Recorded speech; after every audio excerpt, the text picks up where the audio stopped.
మన రక్షకుడైన యేసుక్రీస్తు నామములో అందరికీ వందనాలండి. ఈరోజు దేవుని మాటలు తిమోతికి వ్రాసిన మొదటి పత్రిక 5వ అధ్యాయము 15వ వచనము. ఇంతకు ముందే కొందరు త్రోవ నుండి తొలగిపోయి సాతానును వెంబడించిన వారైరే. ప్రేమైన దేవుని బిడ్డలారా, జాగ్రత్తగా గమనించి ఒకటి ఆలోచించాలి.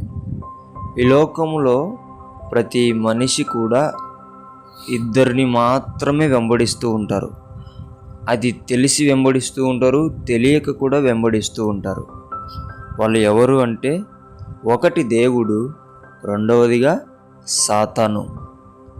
చూడండి దేవుని బిడ్డలారా, ఎవరైతే మంచిగా బ్రతకాలి, అందరినీ ప్రేమించాలి, అందరికీ మంచి చేయాలి, దేవునితో అండుకట్టబడి చక్కని జీవితం జీవించాలి, భయభక్తులు కలిగి అని అనుకుంటారో వారు ఎవరు?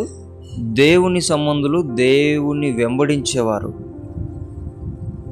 అలా కాదని చెప్పి నా లైఫ్ నా ఇష్టము, నేను ఎవరి మాట వినను అని విచ్చలవిడిగా తిరగడం నేర్చుకుంటారో వారు ఎవరిని వెంబడిస్తున్నారు అంటే సాతానును వెంబడిస్తున్నట్లు.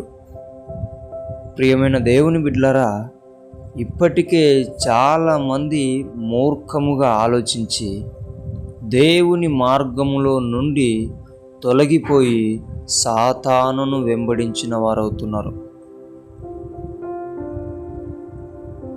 దేవుని బిడ్డలారా,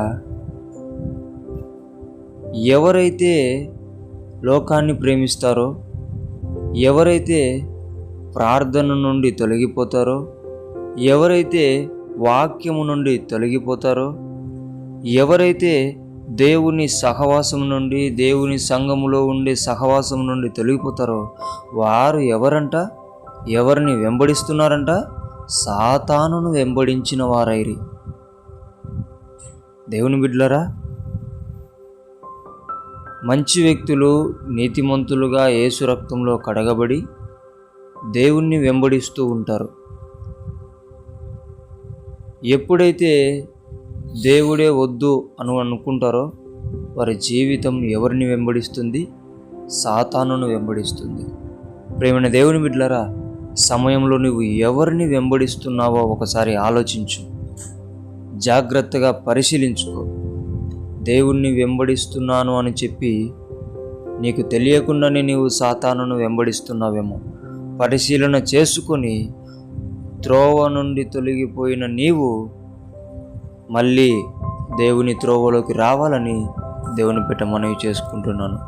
దేవుడి మాటలను దీవించునుగాక. ప్రార్థిద్దాం. దేవానికి వందనాలు, స్తోత్రాలు నాయనా.